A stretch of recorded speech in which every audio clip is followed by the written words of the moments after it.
Right, and welcome to this special briefing where we are informed. We have documents indicating that the High Court has this afternoon suspended temporarily the implementation of the Finance Act of 2023. This is following a case tabled by Busia Senator, that is Okiya Omtata Okoiti, against the National Treasury, raising a number of issues, including the implementation of the housing levy. One of the issues which has stood out here is as well the standard rating of value-added tax on fuel, that is from 8% to 6%.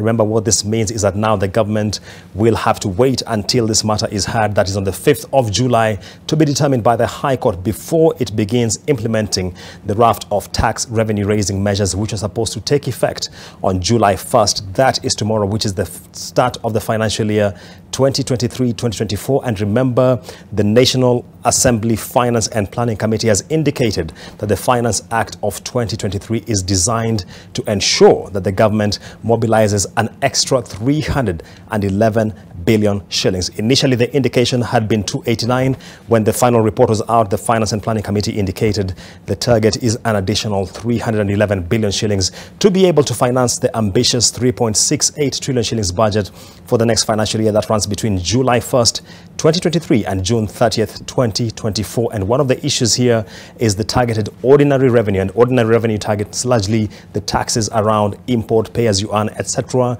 2.5 trillion shillings, an ambitious figure which has been tabled by the National Treasury. Now what we wait to see is the outcome of the hearings from the High Court on the issues which have been raised by the Busia Senator, including the controversial housing levy. If I could walk you back on the discussion around the housing levy, the Finance Bill of 2023 had proposed a 3% from the employee, matched by another 3% from the employer, capped at 5,000 shillings, that is 2,500 each. But when the Finance and Planning Committee came with this final report, it had adjusted this to change it to 1.5% from both sides and removing the cap. And what the Finance and Planning Committee has told us is that the target amount to be raised here is 83 billion shillings annually. This is definitely one of the contentious issues which has been taken to court by the Busia Senator, and we will soon be speaking to him on phone. As soon as we get him on the line, I shall be engaging him on this matter. But he has been very clear that there are a number of issues raised in the Finance Act of 2023 which have taken issue, including the standard rating of VAT on fuel. And by the way, we are still expecting the Energy and Petroleum Regulatory Authority to announce they were supposed to give guidelines today regarding the changes in prices following the standard rating of VAT to 16% effective July 1st. And the way this works is that if you read the Finance Act, there are provisions which take effect on July 1st. There are those ones which take effect on September 1st, and there are those ones which now take effect on January 1st, 2024. Now, some of those which are taking effect tomorrow, that is July 1st, include the subject of 16% VAT on fuel. And now we wait to see what EPRA will be putting out in light of what has just developed. We have the Senator Okiya Omtata Okoiti. If you can hear me, we have just seen the orders coming from the court. If you could just give us a very quick summary of some of the contentious issues you are raising in this case. Well, there are several broad issues that you are dealing with, and to begin with is a question of what are we financing, because when you look at the budget that was taken to Parliament, it was incomplete in the sense that it did not have the revenue component. Usually the law, the Constitution requires the budget to have estimates of expenditure and estimates of revenue, and the whole reason for estimates of revenue is that so that when you raise VAT to 16%, what are we estimating to raise over that year? That estimate must be declared. If you put any tax, what are you expecting to get from that tax? There's a requirement for that estimate. The budget estimate did not have that. The budget estimate did not have that. Secondly, the Appropriations Act was passed. The Appropriations Act did not have the estimates because they were not in the budget estimates. I mean, the revenue estimates were not in the budget estimate. Then now you are passing a finance bill to raise money that has not been declared. So it's something opaque there that we need to understand. Why don't we have revenue estimates so that I know that when tax is raised on petroleum to 16%, it's going to generate 10 shillings, so that I can know, maybe it's going to, so that we don't have to raise tax and then end up generating 20 shillings, and yet the budget is only 10 shillings. So budget estimates that have revenue estimates, not just expense estimates, were not there. Number two, the way the finance bill was introduced in Parliament, there's a requirement that before any bill goes into any house, the two speakers, the Speaker of the Senate and the Speaker of the National Assembly, must review the bill and agree whether it has got anything concerning counties or not. If it has got nothing touching counties, then it is considered only in the National Assembly. If it has anything concerning counties, then it must be considered in both houses. In this case, that was not done. The bill was simply introduced in the National Assembly. The Speaker of the Senate protested, he was ignored. Secondly, the bill contained issues that affect counties, like housing, like roads, like betting, so many other issues like on medicine and what have you. They affect counties. But the bill was never taken to the Senate. Number three, after the bill had been passed, the bill was amending only 13 laws. But the Act is amending 17 laws. 4 more laws were sneaked into the Act before the President signed it.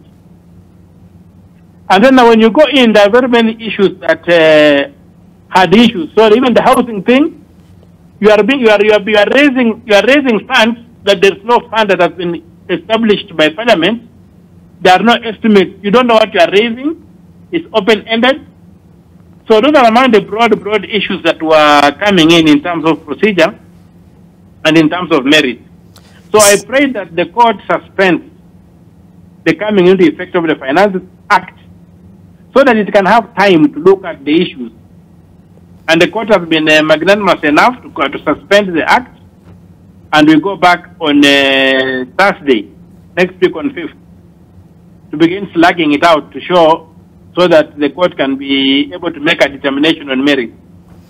Senator, if I could come in there, you raise very substantive issues around the sequencing provided in the Public Finance Management Act of 2012 as far as the budgeting cycle in this country is concerned. Are you therefore of the view that even preceding budgets in this country have been passed in a manner that is flawed because the question of revenue estimates has emerged before but not just advanced to the courts?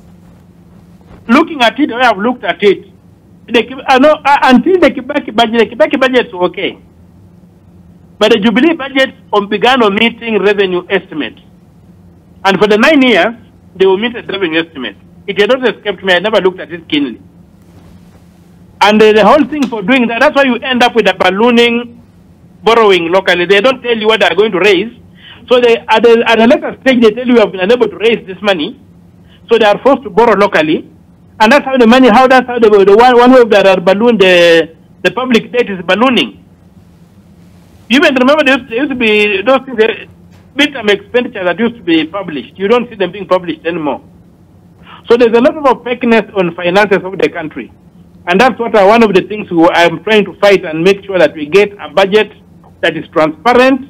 When you tax me 16% on fuel, I know that at the end of the year, there's an estimate that the government will raise 10 shillings. Right, Senator, if I could ask you a quick question again. The conservatory orders have come literally on the sunset date of the current financial year. Seeking just your guidance here. So what happens at this particular time? Status quo prevails for the FY 2022-23? Because the Finance Act is supposed to repeal the Finance Act of 2022. But because it has been suspended, the Finance Act of 2022 continues. Right, and Senator, still on the issues you have raised around the housing, especially when you think about housing as a devolved function, if you could just give us more meat around the issues you are raising, especially around the housing levy. Well, first of all, the housing levy is, there's no guarantee that you are going to get anything out of it. In terms of, because they are saying it's not a tax, it's not going to be a consolidated fund, so there's no guarantee that it's going to end up anywhere benefiting the public. Number two, it violates the Employment Act. Number three, in many ways, it violates the Employment Act in many ways, including there has been no assessment to show that people are earning a third of their salary and whether it's going to force them to go beyond that. Number three, housing implementation of housing is supposed to be done by the county. The county is not the national government. National government only does policy. Number 4, the whole concept is upside down. Affordable housing is usually used in terms of public housing, assuming the government says we are going to put up skyscrapers in Kibera, and we are going to fix the rent of a 3-bedroom house at 5,000 shillings, so that there's accessibility. Affordable housing is about accessing housing. It's not about owning homes. So the whole concept is upside down.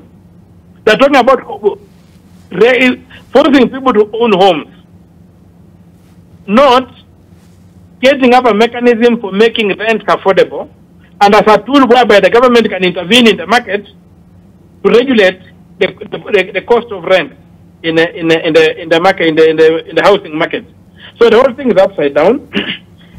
Further to that, there is no fund. Parliament has not established a fund into which that money will go, which means, as a levy, it should end up in the consolidated fund. And in the consolidated fund, it is not ring-fenced. Nothing prevents it from being used to pay loans. So it is something that is not thought out. Then number 4, it is taking away property rights. And yet, Article 24 requires that when you're going to deal with rights of the Bill of Rights, if you want to limit any right in the Bill of Rights, you must show that it's necessary. You must show that there was no other way to do it. You must justify it. This one, have just done it without any justification. It's just like the big man wants it, therefore it will be done. Good point there, Senator, and maybe just one follow-up question there is that the legislators who have a counter-narrative to what you're saying are saying that if you look at the housing regulations of 2018, perhaps we can use that as a starting point as far as setting up a kitty is concerned. Do you buy that argument? I've even attached the regulations, and then the thing is that the new fund sort of conflicts with those regulations. It does not address those regulations. That's another point I've raised. What happens to those regulations if they are putting up this fund? Well, those regulations have a mechanism for housing, and those regulations are inferior legislation. They cannot be the basis upon which you can lay superior legislation run. You cannot justify superior legislation using regulations. You justify subsidiary legislation, the regulations, using acts of parliament. So that argument does not hold water to begin with, conceptually. But most important is that particular regulations do not set up a fund. And regulations are usually done by the executive. When you go to the question of taxing, it's only parliament which can tax, not the executive, and the taxing power cannot be delegated. Right, Okiya Omtata, thank you for that insight. And maybe just one last question.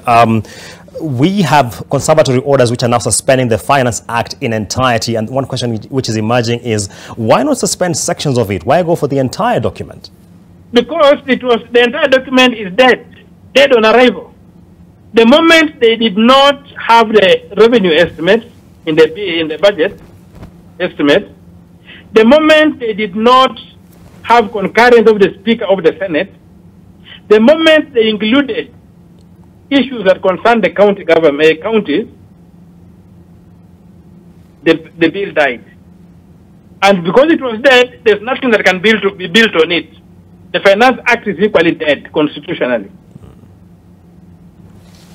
Okiya, my last question here is, what does this all mean for Kenya's budget cycle? I mean, we all now feel like we have been doing something the wrong way.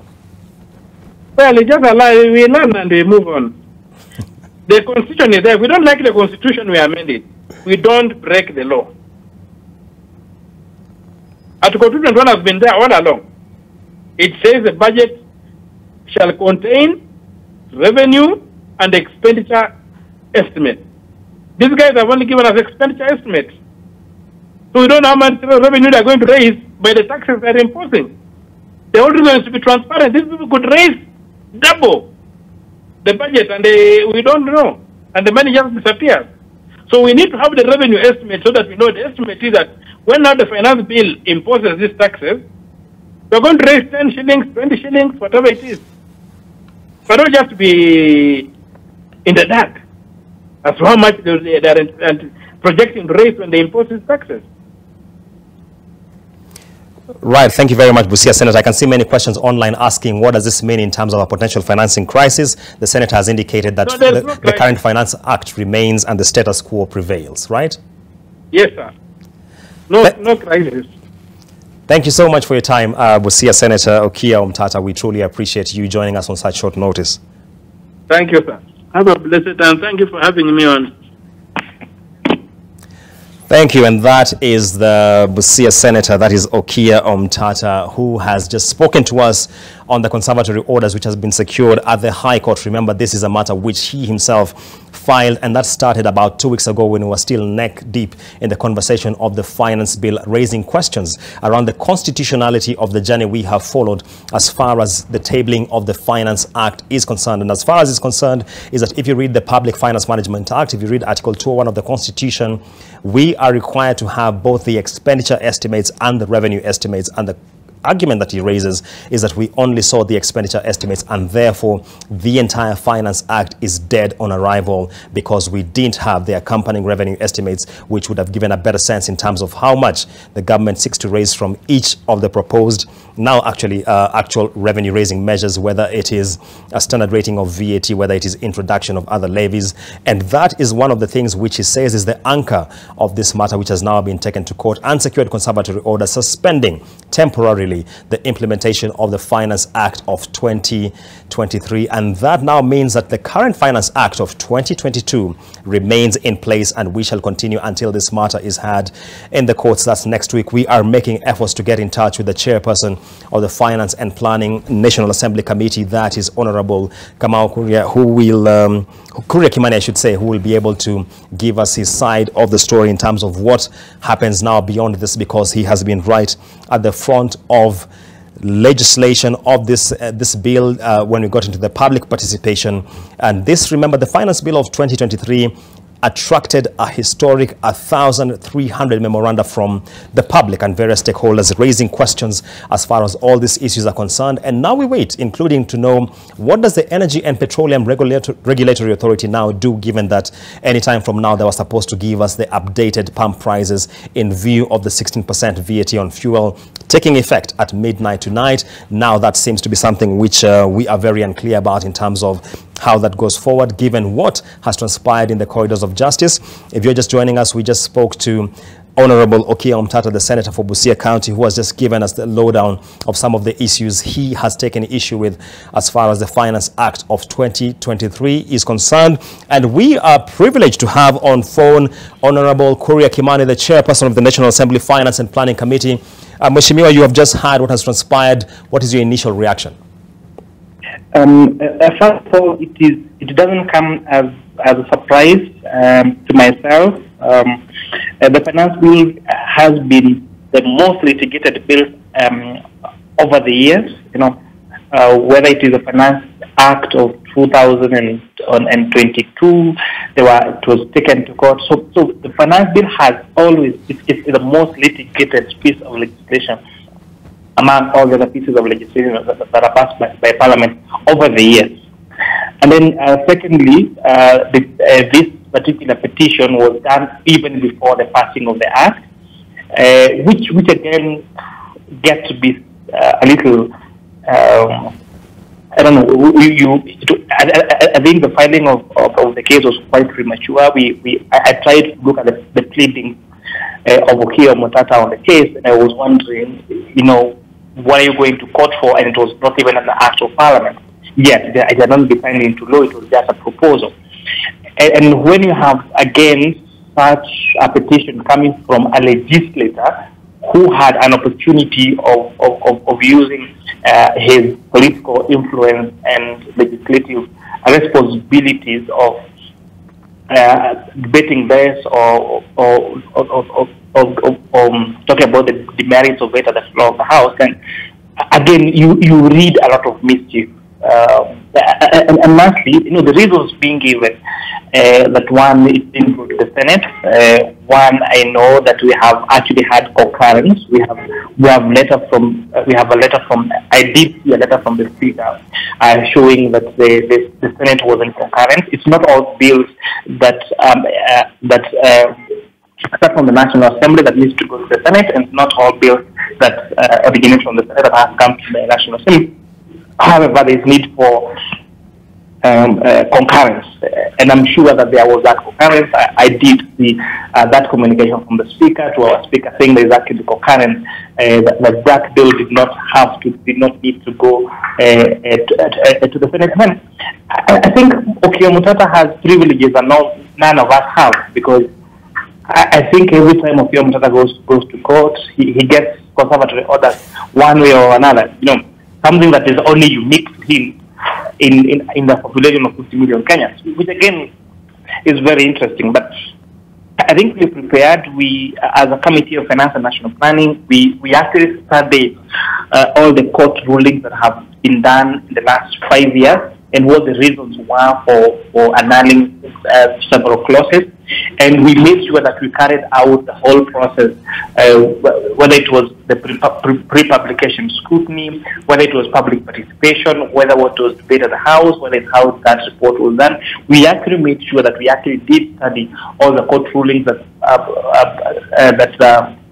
were done before, and we made sure that we cushioned ourselves from this eventuality. So I have no doubt in my mind that once we get the presentation from our legal team, from the National Assembly, that these conservative orders will be put aside. Honorable Kuria Kimani, if I could stay with you for a minute here. So one of the fundamental issues that Okiya Omtata raises is that if you read the PFM Act, and in line with Article 21 of the Constitution, we are supposed to have the expenditure and revenue estimates tabled. And his argument is that we have only seen the expenditure estimates coming. We haven't seen the revenue estimates. How do you respond to that? That is not accurate, because if you remember, by the time we tabled the report, and by the time we tabled the report for the Department of Commerce and Finance and National Planning, and which has the revenue sharing measures, it was long before the estimates were passed by the National Assembly. And by the time we were passing the appropriations, the different, what we call the Committee of Supply, we had already tabled the report on the Committee on Financial. We have already tabled our report, and actually by the time now we are doing the third reading for the appropriations, which actually now puts the money. By the time we're doing the third reading for the appropriations bill, which now appropriates money to the various expenditures, we had already passed the finance bill at the floor of the House, and that's why you notice that the President ascended into the two bills together, that is on Monday, both the Finance Act that was going to deal with the revenue side of the budget, and the Appropriations Act that was now putting the expenditures, that was now putting money on the expenditure side. So in terms of the passing of the piece of legislation into law, they happened simultaneously. In terms of procedure at the National Assembly, we actually passed the estimates. No, we actually passed the finance bill before the appropriations bill. So it is not correct. We had the correct procedure done, because we first tabled the report on finance, on the revenue sharing measures. We actually passed the finance bill before we did the Appropriations Act, because estimates are just that, estimates. Honorable Kuria Kimani, one of the issues that you'd imagine that Okiya Omtata is raising here are matters pertaining the housing levy, and first of all, just the disaggregation of roles as far as housing is concerned between the national government and the county government, and the setting up of a structure, or a kitty for that matter, which will then ring fence these funds. When this matter was being passed on the floor of the House at about midnight, you remember there was that provision which was added to ring fence these funds. What's your take on his argument? His argument is actually false, because what we're looking at is what does the Finance Act say, because that is the law. Anything else was just a proposal. And the law actually has a clause that says that this particular fund, the housing levy, shall not be used for any other purpose apart from all the construction of affordable housing and the infrastructure around it for Kenya. So the Act actually sort of reinforces this particular levy by making it a piece of law that money cannot be spent on any other purpose apart from the purpose of building affordable houses and now the infrastructure around the affordable houses.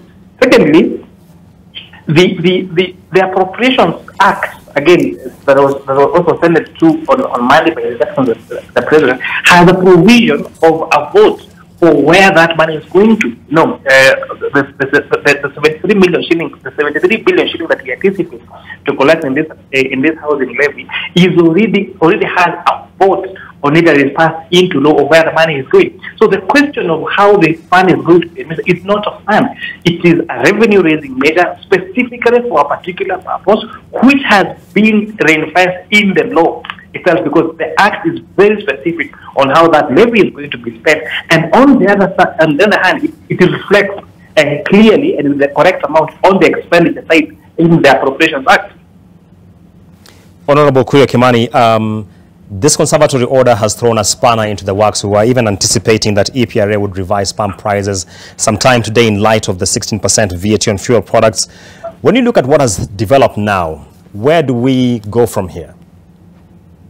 You know, we respect the judiciary as an independent arm of government, as that arm of government, and therefore we expect the court process to take its own course. But of course, as I had said, this is not something that we had not anticipated, and we're ready for it. So, be ready for a well thought, well prepared battle in court that will see as set aside this conservatory order. And that is the chairperson of the National Assembly Finance and Planning Committee. Thank you so much, Mheshimiwa Kuria Kimani, for joining us. Thank you for having me. Thank you very much. Good evening. Appreciate it. We have been speaking to the chairperson of the National Assembly Finance and Planning Committee, that is Honorable Kuria Kimani, who says that, first of all, this is something which the government did anticipate, given that Honorable Okiya Omtata, who is a senator for Busia County, had even gone to court before this matter was acted. It was still the finance bill and had raised a number of questions. And therefore, he says in his words, and I quote, that we read mischief in this development. And he says that the National Assembly Finance and Planning Committee and all the organs of government did abide by the provisions of the Public Finance Management Act of 2012, as well as the Constitution as far as Kenya's budget cycle is concerned. He is therefore throwing out the argument that we have not seen the revenue estimates as well as the expenditure estimates, which is the anchor question which is being raised by Honorable Okiya Omtata, who is a Busia senator. Another thing which the chairperson of the National Assembly Finance and Planning Committee is saying is that the judiciary is indeed an independent arm of government, and it is at liberty to take its decision when the matter is tabled before it. But he says that we should be prepared for a well-argued, well-articulated battle in court to salvage the Finance Act of 2023. And he's also saying that, aligning also with what the Busia senator said, status quo prevails right now until this matter goes to court and it is conclusively solved. And therefore, we should expect that the Finance Act of 2022 remains in place. And what part of that means is that, of course, pump prices, rather fuel, will remain with the VAT at 8%. Remember, the proposal was to standard rate it from 8 to 16%. And if I could just walk you back, the plan there was going back to the VAT Act of 2013, which proposed now to remove fuel from the VAT exempt status to bring it to 16%. But then that was given a 3-year transition period into September 2016. And when September 2016 came, we had the Finance Act of 2016, which gave an additional 2 years. And that is how we ended up in September 2018. And therefore, at that time, if you remember, there was a standoff in the National Assembly. And what happened was the halfway house arrived at was VAT being rated at 8%, unlike the other commodities, which are either at 16% or zero rated or exempt.